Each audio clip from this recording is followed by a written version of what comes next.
விஜய் அவர்களுக்கு நீங்க ஏன் சப்போர்ட் பண்றீங்க? அதே மாரி மக்கள் ஏன் திரு விஜய்க்கு சப்போர்ட் பண்ணணும்னு நீங்க சொல்றீங்க? விஜய் அவருக்கு நான் ஏன் சப்போர்ட் பண்றேன், மக்கள் ஏன் அவரை சப்போர்ட் பண்ணணும். சப்போர்ட் பண்ணணும். சமீபமா ஒரு புத்தகம் படித்தேன். அந்த புத்தகத்தோட கதையை சொல்றேன். கிட்டத்தட்ட அதுக்கப்புறம் உங்களுக்கு புரியும். நம்ம ஏன் தளபதி விஜய் அவர்களை சப்போர்ட் பண்றோம்னாக்கா, இந்த புத்தகத்துடைய மையக்கருவாக எனக்கு புரிஞ்சது என்னன்னாக்கா, நகர்ப்புறத்தில் இருப்பவர்கள் நகர்ந்து செல்கிறார்கள், கிராமப்புறத்தில் இருப்பவர்கள் தங்கி வாழ்கிறார்கள் அப்படின்ற மாதிரியான ஒரு கருத்தாக பார்த்தேன்.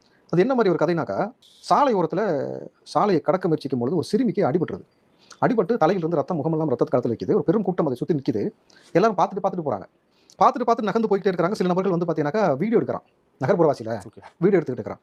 அப்போ அந்த இடத்துக்கு என்ன கூட்டம்னு இந்த கிராமப்புறத்துல இருந்து வந்த ஒரு பெண்மணி போய் பார்த்துட்டு அந்த ரத்த வெள்ளத்துல கிடக்கிற அந்த பொம்பளை பிள்ளையை பார்த்துட்டு ஐயோ என் புள்ள அப்படின்னு சொல்லி கதறி அழுதுட்டு அந்த புள்ளையை தூக்கிக்கிட்டு ஆட்டோவை கூப்பிட்டு ஆட்டோவில் ஏறி பயணப்படுறாங்க ஹாஸ்பிட்டலுக்கு.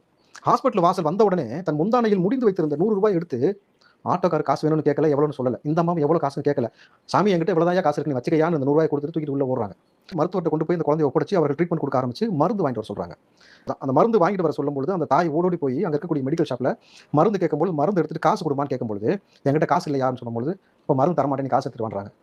அப்போ அந்த தாய் என்ன பண்றா, பதப்பத்தப்பில் மேல்மட்ட வாழ்க்கை கிடையாது, கையில தங்க வலையில மோதிரமும் கிடையாது, இருந்ததே ஒரே ஒரு சின்ன கம்மல். அந்த 2 கம்மலையும் கலட்டி கொடுத்து இதை வச்சுங்க சாமி, நான் வந்து காசை கொடுத்துட்டு நான் அதுக்கப்புறமேட்டு வாங்கிறேன்னு சொல்லிட்டு வேகமாக கொண்டு போய் மருந்து கொடுக்குறாங்க. ட்ரீட்மெண்ட் நடக்குது. ட்ரீட்மெண்ட் நடந்து ஐசியூல இருந்து பிள்ளைய வார்டுக்கு மாத்துறாங்க. அந்த ஐசியூல இருந்து மாத்தும்போது 2 மணி நேரம் தாமதமாகுது. இங்க அந்த மருத்துவர் நினைக்கிறாரு அந்த தக்கத்தை விற்க முடியாது, திரும்ப காசு கொடுத்தா கேட்கணும். காசு கொடுக்காம நம்ம போயிடுச்சா நம்ம என்ன பண்றதுன்ட்டு அந்த மருந்து கடை வச்சிருக்கக்கூடிய நபர் வந்து காசை கேட்கலான்னு உள்ள வராரு. உள்ள வந்து ஏமா எவ்வளவு நேரம் காசு கொடுக்காம உட்காந்துருக்கேன்னு சொல்லிட்டு வரும்பொழுது இங்க அந்த குழந்தை அழுதுகிட்டே இருக்கு வழியில. பயப்படாத தாயி, நல்லாயிரும் அப்படின்ட்டு அவங்க ஆறுதல் சொல்லிட்டே உட்காந்துருக்காங்க. ஏமா காசு கேட்கறேன், காசு கொடுக்காம இன்னும் உட்காந்துட்டு இருக்கேன் வந்து இப்படி பார்த்து இப்படி பாக்குறாரு.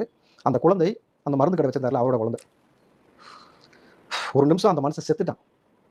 அந்த குழந்தை பொழைச்சிருச்சான ஒரு நொடியில் அந்த செத்துட்டான். நம்ம பிள்ளையை காப்பாற்றுறதுக்கு அந்த தாய் இவ்வளோ பாடுபட்டா அப்படின்ட்டு காலில் விழுந்து அது ரொம்ப மனசு நிகழ வச்சிருச்சு. அதற்கு பிறகு அவர்கிட்ட கேட்கும்போது ஏமா ஏன் பிள்ளை அது நீங்க என்ன அதுக்காக இவ்வளோ பாடுபட்டீங்கன்னு அந்த அம்மா சொன்ன வார்த்தை, யார் பிள்ளையா இருந்தா என் பிள்ளையா, இந்த வார்த்தை அந்த அம்மா சொல்லும்போது எவ்வளவு ஒரு வலிமிக்க ஒரு விஷயம் இருக்குன்னா, அதுக்கு பிறகு அந்த தாயுடைய புகைப்படம் அந்த வீட்டில் நிரந்தரமாக இருக்கிறது.